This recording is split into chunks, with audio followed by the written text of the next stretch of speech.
Good morning, everybody. I'm really looking forward to this discussion. We're going to be talking about preventing modern slavery, particularly labour exploitation, but our focus will be on the Fair Work Agency. And I've got 4, not 3 wonderful people to join me. And I'm going to ask them quickly to introduce themselves first. Sam. Good morning, I'm Sam Dowsing. I'm the Director of Strategy and Impact at the new Fair Work Agency. Hi everyone, good morning. My name is Efi Divye. I am one of the LEAP members. I am here to speak to you all. Nice to meet you all. Hi, my name is Narmada Thiranagama, Narmi for short. I work for Unison in our Policy and Public Affairs unit. Hello, I'm Maria. I'm a research fellow in business and human rights at the Bonavera Institute of Human Rights and a co-investigator at the Modern Slavery PAC, both at the University of Oxford. Okay, great. So we've got very different perspectives to kind of try and shine a light on this issue. We're going to have a discussion and then we're going to throw it open to the audience. But for those of you who have been following this, you will know all this, but for those who haven't, I was just going to make a few opening remarks. So the Fair Work Agency was launched, was it 2 weeks ago, on the 7th of April? And I think many of us who've worked in the sector for a while would regard this as a good progress, a step in the right direction, talked about for a very long time, I think probably about 10 years. And so it's good to see it actually happening. There is a paper online, which is the sort of government's steer to the new agency, which suggests that the budget is increasing from 47 million to 60 million pounds a year, which I guess is good. I think it's probably nowhere near enough, but at least it's a step in the right direction. And it talks about this year being very much a transitional year because you've got the old Gangmaster and Labour Abuse Authority, the old Employment Agency Standards Inspectorate, and the old Director of Labour Market Enforcement coming together, but just working with the folk in HMRC who do national minimum wage enforcement on a contract basis for this first 12 months, but then there will be a proper transition in April 2027. So a transitional year. And what's really interesting in the papers that were published a couple of weeks ago was the steer that the government is giving the new agency. And of course, the parent department is no longer the Home Office as it was for the GLAA, but is now the Department of Business and Trade, DBT. So there are 5 things in the steer, and I thought I would just give those as a matter of kind of fact, probably, and I think Sam will probably respond to them. So the first one, and it's really interesting, the government's saying the top one is reducing regulatory burden. And I think we should take note of that. That's the top thing. And they're talking about how can we help businesses to comply, how can we be more digital, and can we look at whether there are any overlaps between the way the gangmasters used to license and the employment agencies. So very much about reducing regulatory burden. Second, a focus on intelligence and data. Clearly, you're bringing organisations together, so you want to have one system for all of that. But also, I think, an emphasis I certainly saw on much more exploitation of data. That you've got all this information and data, but how are you using it to understand what's actually happening in terms of labour exploitation? Where are the trends going? The third one, which I think is great, of course, is about more public awareness and stakeholder engagement, which I think probably, to be fair, is absolutely necessary, because I think the predecessor organisations were reasonably low profile with the general public. So to make them higher profile and more accessible makes a lot of sense. Although as soon as I saw that, I thought, oh, yes, but it'll create more work, because the higher your profile, the more people who will come to you when they think they need help. But that's the third steer. The fourth steer is about them wanting you to focus on what they call thought leadership. And so what can this new Fair Work Agency do to convene all sorts of people across the sector, and that would include a lot of people in this room, but also what can you do in terms of sharing learning, promoting best practice. So I kind of focus on that. And my sense is, in the appointment of Matthew Taylor, who's the new chair, Matthew, some of you will know, kind of have a high profile, quite a charismatic, outward-focused, media-friendly sort of person. I think his presence will be greater, I think, to the general public and certainly in the media. And the last steer is about just making sure that you're preparing for 2027 and beyond. So how are you going to incorporate the national minimum wage, people who work in the Revenue and Customs Department at the moment? How are you going to take responsibility for holiday pay enforcement in 2027? And just how are you going to work with ACAS? Because if any of you are aware of this, there are massive backlogs into ACAS. So one of the bit of the thinking, I think, is to what extent can the Fair Work Agency alleviate some of the sort of pressure on ACAS? So, Sam, I think you're going to be very busy. Job for life. And what I plan to do, slightly different approach from the first panel. I've got basically the same question for everybody, but hopefully we're going to get answers from very different perspectives. So the question is really quite simple. With the establishment of the Fair Work Agency 2 weeks ago, how can this new organisation help to prevent modern slavery? So, Sam, your thoughts? Thank you. And it is a privilege to be here speaking to you all today, and particularly repping for the Fair Work Agency. As Sarah says, it's been a long time coming. We are very new. It is only 2 weeks in, and as just described, it is pulling together those founding bodies. So at the moment, our immediate priority is very much making sure that the work that the bodies did before continues, and we start to focus on what some of those improvements can be. But we don't want to lose any of the great work that the bodies are already doing, so we have to maintain that operational efficiency. But we're also starting to explore what those opportunities could be under our new responsibilities under the Employment Rights Act, of which, you know, it is much greater than what we've had before, which is brilliant. And I think, you know, kind of pulling this organisation together, having lived it for the last 12 months, it's no small achievement. It's been massive, and I think the opportunities are going to be equally huge. And I think, you know, kind of pulling everybody together, that context really matters when we talk about the prevention of modern slavery. Prior to the Fair Work Agency, the different bodies had, you know, different tools, different powers, different ways of working. We worked across DBT and in the Home Office. And one of the core features of the Fair Work Agency is to bring that together because, of course, as you all know, modern slavery doesn't fit neatly into boxes, into agencies and regulatory boundaries. And the Fair Work Agency aims to address that fragmentation. Now, as Sarah says, we've got Matthew Taylor and we've got Lisa Pinney as our CEO, and they are absolutely committed to three key things. And that's to make sure that workers and survivors know what their rights are and where they can go to get support. So it's really key that we work collectively to make sure that that pathway is defined and is clear so we can give people the right support at the right time. We want to simplify compliance so business can understand what they need to do and act on its obligations.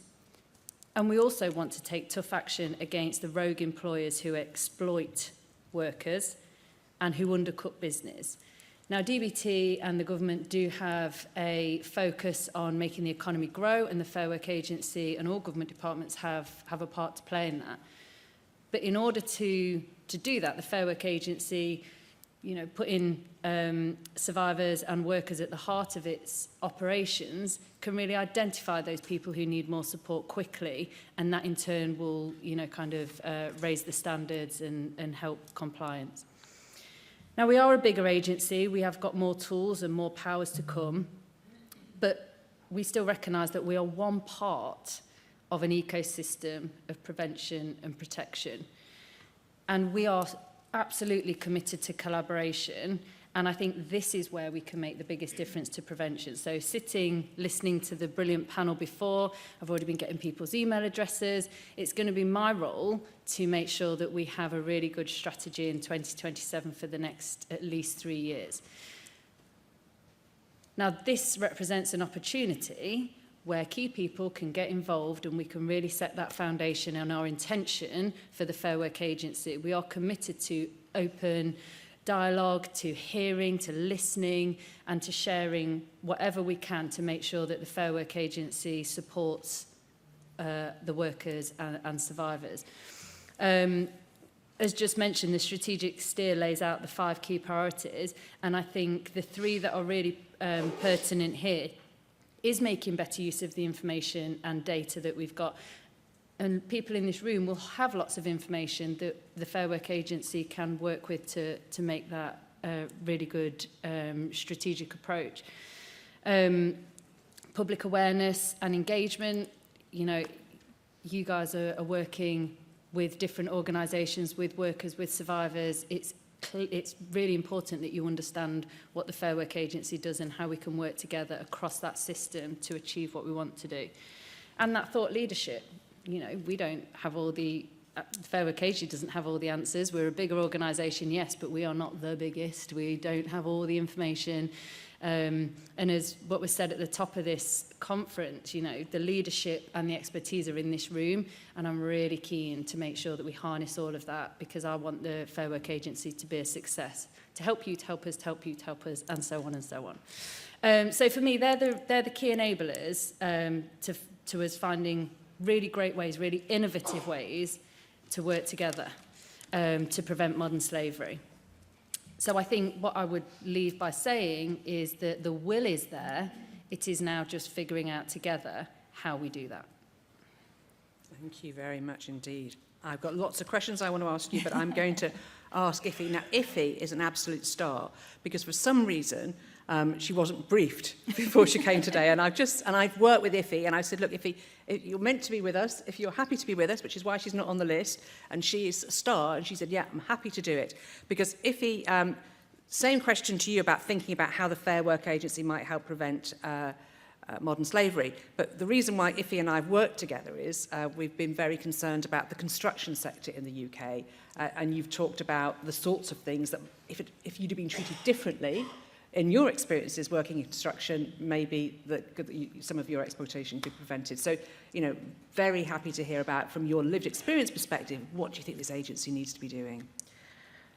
There's a lot that I need the agency would do. I would start, if you don't mind, by asking you some questions. And I know it's not part of the plan, but it's just something that came to mind.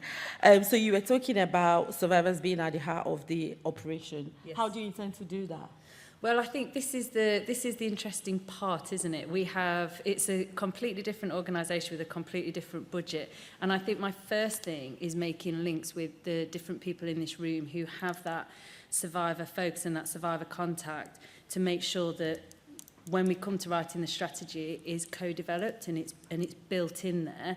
I think there's ways and means we can do more with our operational teams to highlight some of that survivor voice and that survivor lived experience.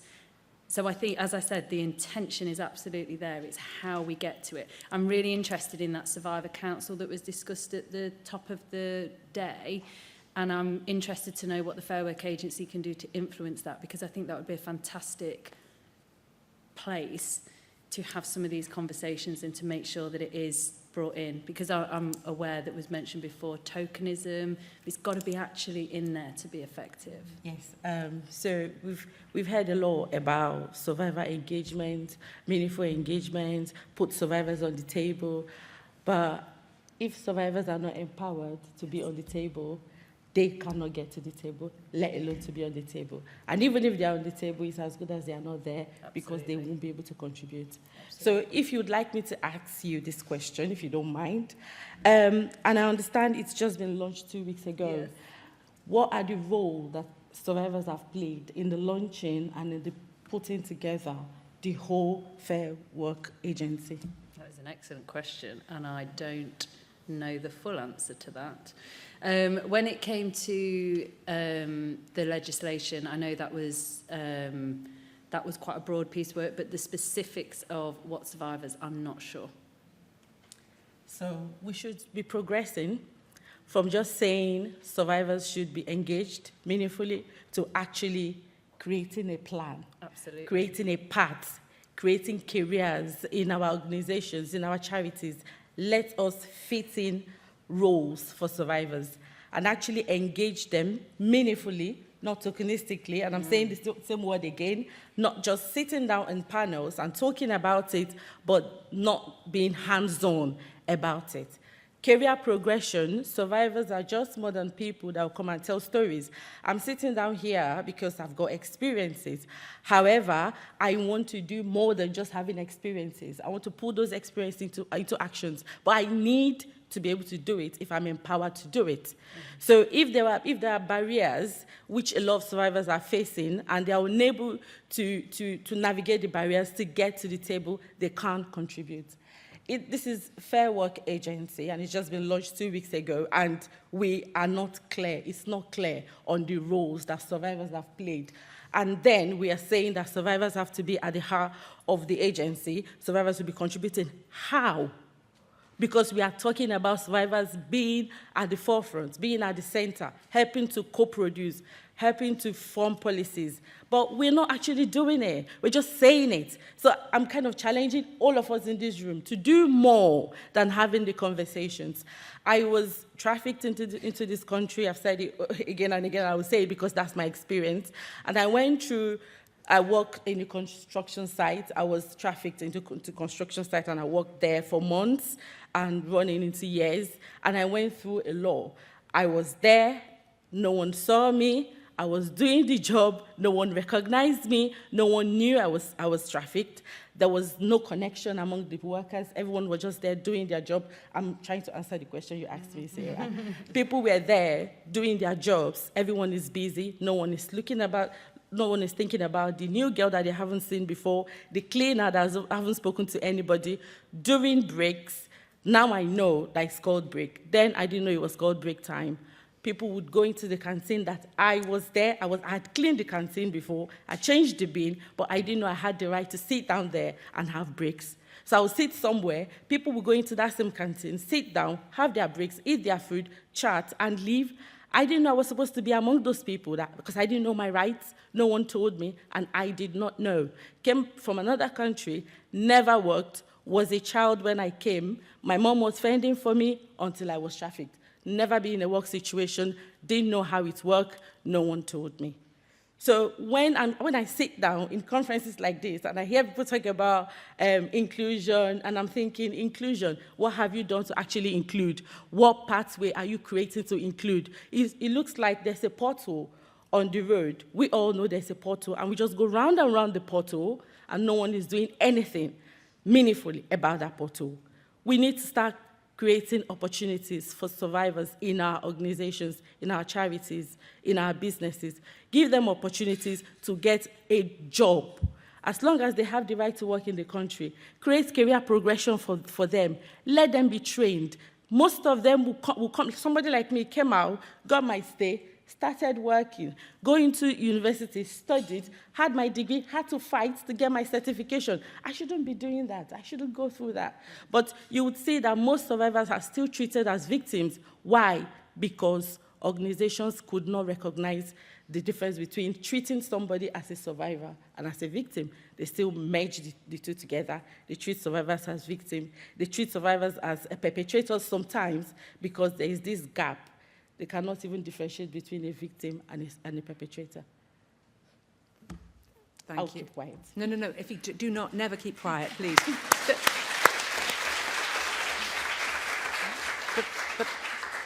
but your challenge to the Fair Work Agency on survivor inclusion is so well made. But I think what's also interesting in terms of your own experience, that it's all the other things that were happening on the construction side. It isn't just the most extreme forms of exploitation, it's just the way people are treated. Yeah.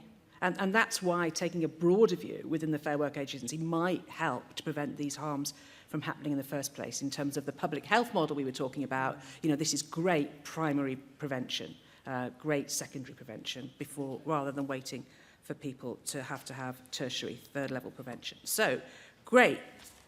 Follow that, Navi. So, same question to you. How is the Fair Work Agency going to help prevent modern slavery? Thanks very much. I think it's a challenge to all of us, and not just to the Fair Work Agency, because I think addressing and noticing the exploitation going on around us is something we should all be taking part in. and not just waiting for an agency to react or even to proactively plan for this. I would obviously say that I work for a trade union. I'm Unison's lead on employment rights. And I've been doing that for about 15 years now. And we've campaigned for a single enforcement body, as it was called then, now called a Fair Work Agency. And we thought it would have a vital role to play. We hope it will. And we particularly welcome this new body sitting within an employment rights framework rather than an immigration enforcement framework as the previous agency did. And there is that continuum of exploitation. It's not two different worlds jostling side by side, like IFIC, being trafficked and working side by side with people who might be experiencing different workplace challenges. It's that same employer. And the widespread and everyday experience of exploitation is not just confined to the very worst forms. It's a continuum which encourages the worst to flourish. We think that it's not just criminal gangs, it's due to unscrupulous employers who have subscribed to a business model that exploits legal loopholes, chooses not to observe minimum standards, and does not provide decent pay and working conditions for their staff. And we believe that in order to effectively tackle all kinds of exploitation, there's got to be some action to prevent and respond to all breaches of employment rights, because it almost seems like it's business as usual to cut corners. Allowing low-level or accidental breaches to happen routinely undermines decent standards of work and encourages an environment in which exploitation can grow and spread. And for example, this is what we've seen in the social care sector, a sector I've done a lot of work in, where there's widespread illegal pay through non-payment of travel time, masked by the very pay slips employees should be able to rely on to say, here's what I'm being paid. Exploitation didn't arrive in the social care sector when migrant workers arrived. It was here already.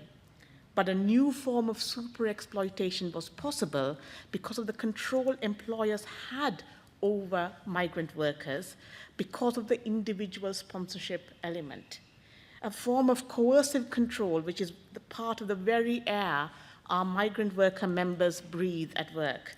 And one member told me that every sentence their employer said to them ended with the word visa. There is an assumption that this is a kind of experience relegated to undocumented workers.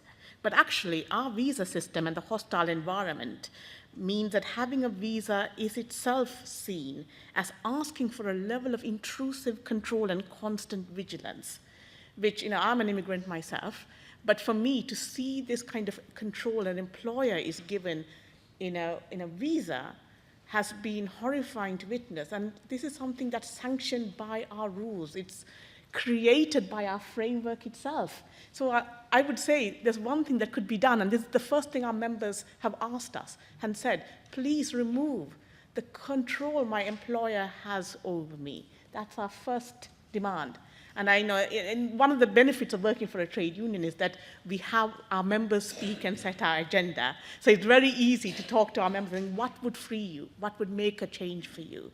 And this is why we have been campaigning for so long to decouple employer sponsorship within the social care sector as a first step. We have some more calls too, but I'll stop here because I've got my 3 minutes up. No, really good points. And again, you're putting the most egregious, the most serious forms of exploitation in that context of actually social care that's been these issues for years. And we've, in many ways, shone a light on them more recently.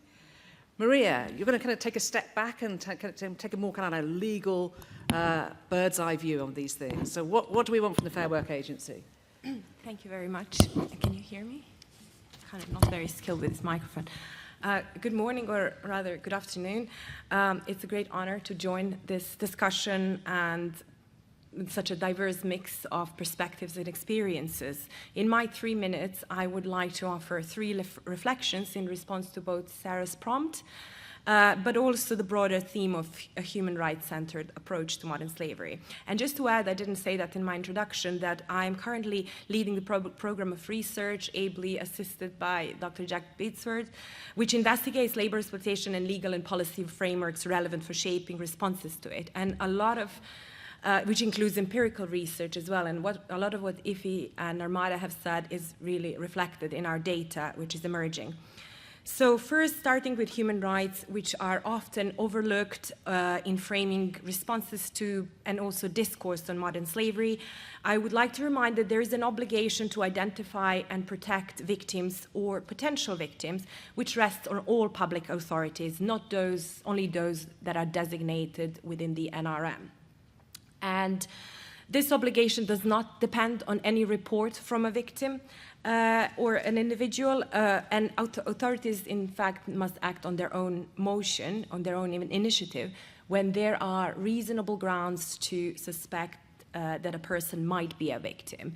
And it's really important to emphasize there that this includes potential victims, which means that protection needs to happen before exploitation materializes. And the Strasbourg Court has made clear under Article 4 of the European Convention on Human Rights that states must take operational measures where they knew or ought to have known of a real and immediate risk to a person. So for the Fair Work Agency, this means really recognizing both risks of and indicators of modern slavery and acting on them in the course of labor market enforcement. Secondly, I refer deliberately to risks and indicators of modern slavery as a whole, not just labor exploitation. We often compartmentalize exploitation into separate categories, but I believe that this risks missing how they intersect. So, for example, our research shows that sexual exploitation is widespread in the hospitality sector and functions both as a means of labor exploitation, but often as an end in itself. So it's important to remember that what links these experiences is not a label, but the underlying dynamics of power and control. And this emphasis on power and control is also important when it comes to labor exploitation, because we often associate forced labor with enforced work, but it's actually a control over working time and sometimes withholding of work, which reinforces this power dynamic and serves as a tool of control. So withholding of work as a tools of exploitation. And thirdly, as Narmada has already mentioned and explained very skillfully, immigration policy must be an integral part of action against modern slavery. So the Fair Work Agency and the Home Office must find a way to coordinate their policies and practices to ensure practical and effective protection of individual rights. And Narmada, you said that exploitation is often kind of linked with irregular immigration status. But actually, what we see from our data is that schemes such as sponsorship create acute dependency. So we have come across, for example, paradoxical cases where the same person working with the same employer, but without sponsorship, has no issues whatsoever. And after that employer then becomes their sponsor, they are subsequently exploited and recognized as modern slavery victims, which is really, to me, was very shocking. So to conclude, these 3 points, to me, highlight a strong need for a coherent cross-government action to tackle exploitation, which recognizes the complexity of exploitation and brings together different parts of the state in a coordinated, human rights-centered response. Thank you. I'm going to ask one question, because Ifi, by the way, you asked the question I wanted to ask Sam about what was survivor engagement, so you pinched the best one. But just both of you have talked about, and it came up in the last panel when Ella was discussing it, the difficulty with visas that are tied to employers.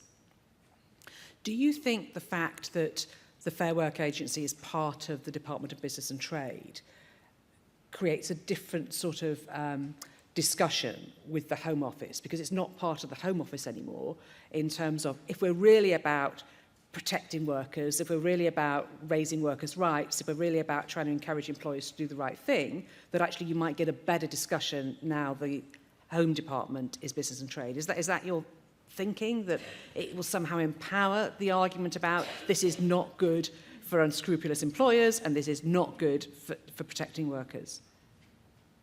Narmada or Maria, I mean, you both raised the issue about visas. I mean, that's my hope. Yeah. I think it removes an obstacle that it currently exists, which is the distorting gravitational effect of the Home Office's need to constantly bring numbers down. So every time they go into a situation, they look for things to deport. It's a machine built for deporting people. And it's very hard, even if you put on extra bits to it to try and make it do something else, the underlying purpose still comes through. Now, I'm not confident that that is situated only within the Home Office at the moment, but it is an opportunity to let go of that and actually focus on things like evidence-based policy, protecting workers' rights, and delivering the services that we, in the social care is a public service. And those should be the primary considerations driving policy. Maria? I just wanted to add that while this is one of the big problems, it's not the only problem. So even if we remove sponsorship, there are a lot of issues that remain. So this is something that our data highlights, that this is an important issue, but not the only, and that actually those violations are quite normalized across certain sectors, at least those that we are looking at. And so there is a lot more to be done. So I wouldn't put all the emphasis on sponsorship, but it's part of the problem. Thanks, Maria. Right. Have we got any questions or comments from the audience?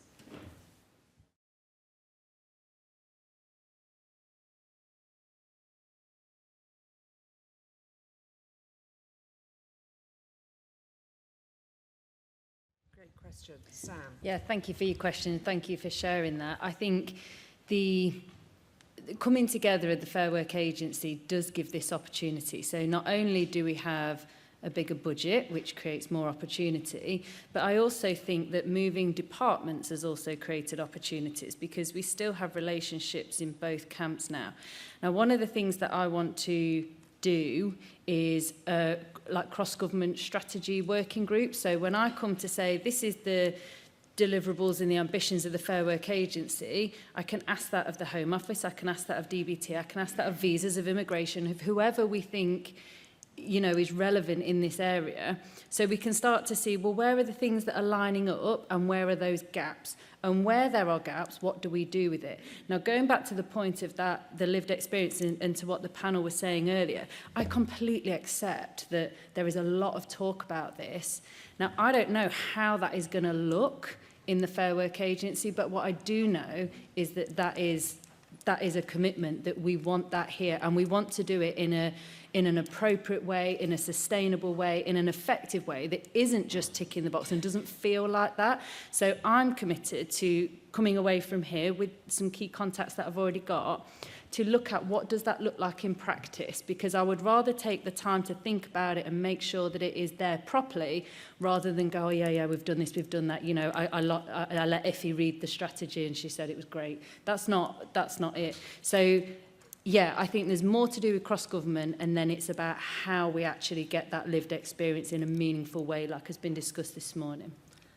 I'm really encouraged to hear you say that, because, of course, the government have announced the 9 members of the board, Yes. who are employers, trade unions and experts. There are 3 experts. I don't think any of them are lived experience experts, no. Tatiana's. I don't know anybody applied. We do have, underneath that, we will have an assembly, which will be a wider group of people, and I think lived experience can definitely go in there. But again, I think it's about what that meaningful engagement looks like. Yeah. That's the bit I really want to focus on. Yes, again, underneath.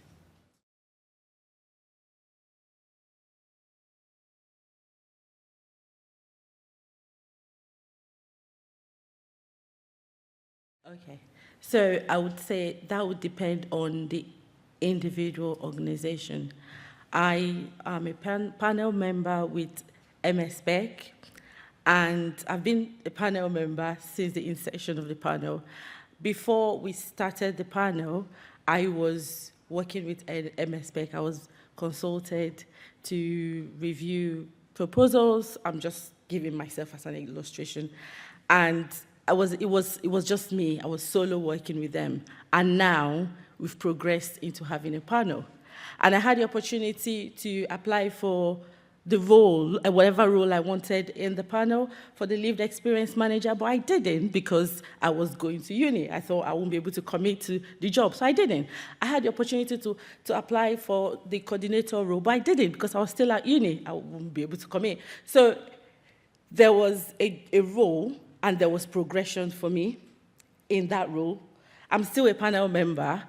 And that's what I'm trying to say. Create a job for the people with lived experience. Create a path. Create a role. Let there be career progression. Let them grow. We're talking about this Fair Work Agency that was launched 2 weeks ago. I'm not sure, and please correct me if I'm wrong, I'm not sure that people with lived experience were consulted at all in everything. It's launched now, and now you just mentioned that there will be a panel underground to involve people with lived experience. I am not sure that that panel, that underground panel or that underground forum would even involve people with lived experience.